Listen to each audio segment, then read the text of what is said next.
你喺本地攞到海外工作經驗呢，係比起喺本地攞本地工作經驗難噶嘛，係咪？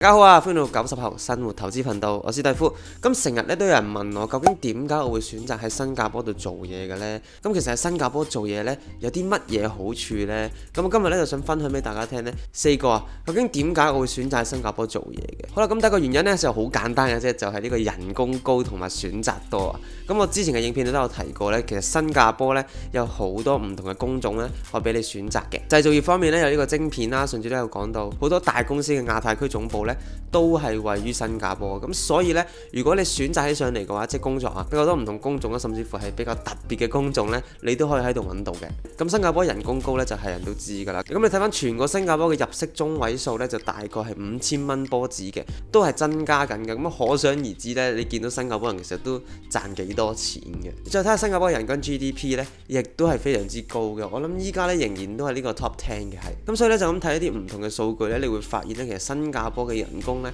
平均嚟講真係非常之高，你會喺新加坡見到好多唔同嘅亞洲人種呢，都會喺新加坡度工作嘅。好啦，咁第二樣嘢呢，就係稅低同埋食嘢呢有選擇嘅。咁稅低呢，有一個好處呢，就係你可以用嘅錢啊，即係可支配收入啦，係比較高嘅。咁如果你去美國做嘢嘅話，雖然你人工好高，但係當你人工太高嘅時候呢，個稅呢就越嚟越高，係咪？同埋有加好多唔同嘅稅啦，咁呢都會影響你嘅可支配收入嘅。而新加坡稅率呢，就出晒名低㗎啦，同香港差唔多嘅啫。作為一個打工仔，你喺新加坡度工作嘅話呢，咁你交嘅稅呢就唔會好高嘅。咁所以你嘅可支配收入啊，甚至乎你儲到嘅錢呢都會比較多嘅。咁講翻食嘢方面呢，咁食嘢呢，新加坡呢都有 hawker centre 啦，係咪？咁 hawker centre 係一個平嘅選擇啦。如果你唔煮飯去 hawker centre 食嘅話呢，都係可以慳到唔少錢嘅。咁當然啦，餐廳都有啦，但係餐廳就比較貴啦，視乎你想要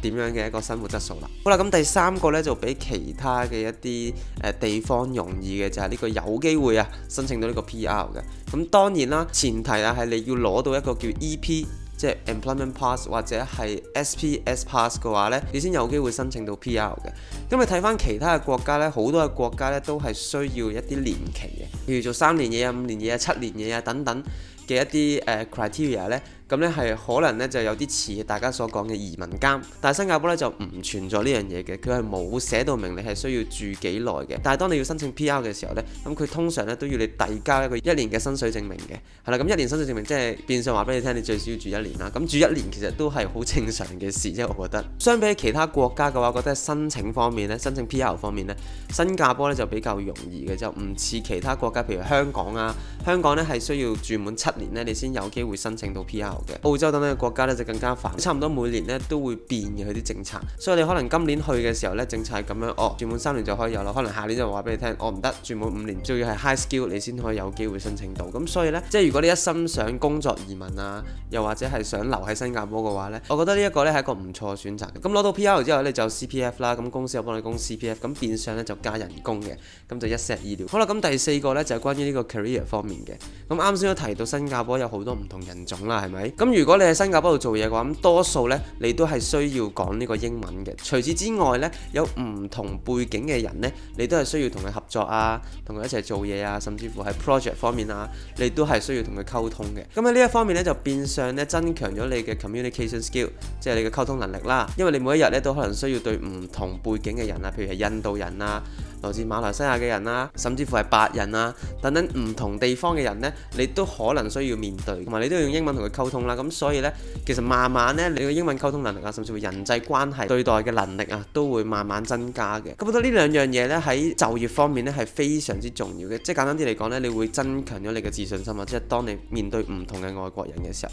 因為我哋通常呢，香港呢就面對比較少嘅外國人啊。萬一你面對外國人嘅時候呢，你會覺得好驚好緊張嘅。如果你喺新加坡做嘢嘅話呢，你已經體驗過好多唔同對外國人嘅經驗啦，因為你有對印度人啊，對全部其他唔同嘅人種啊，咁你會覺得好平常嘅啫，對外國人。咁你之後如果你想翻香港，甚至乎你想去其他國家做嘢呢，都係有一個好好嘅幫助嘅。咁另外呢，喺新加坡工作都有另一個好處嘅，就係當你真係想離開新加坡去揾其他國家工作，甚至翻香港工作嘅時候呢，你喺 CV 度寫我曾經喺海外就業嘅，譬如喺新加坡就過業嘅，咁佢哋覺得哇，你英文應該唔錯，你嘅應變能力應該都唔錯，因為你喺外國自己一個喺嗰邊做嘢，係咪？咁當人事部睇到你嘅 CV 嘅時候，都會覺得呢個人有海外經驗。另一個人呢，就長期喺本土做嘢。咁如果比較之下呢，當然會揀一個有海外工作經驗嘅人啦，因為你會覺得你喺本地啊攞到海外工作經驗呢，係比起本地攞本地工作經驗難噶嘛，係咪？自然你會感覺上會覺得嗰個喺海外做嘢嘅人呢，個能力係比較高嘅。好啦，以上4個好處呢，就係令到我點解會想嚟新加坡做嘢啊，或者點解會繼續留喺新加坡做嘢嘅原因嘅。咁如果大家有其他嘅原因呢，係想補充嘅話，都可以 comment 話俾我聽嘅。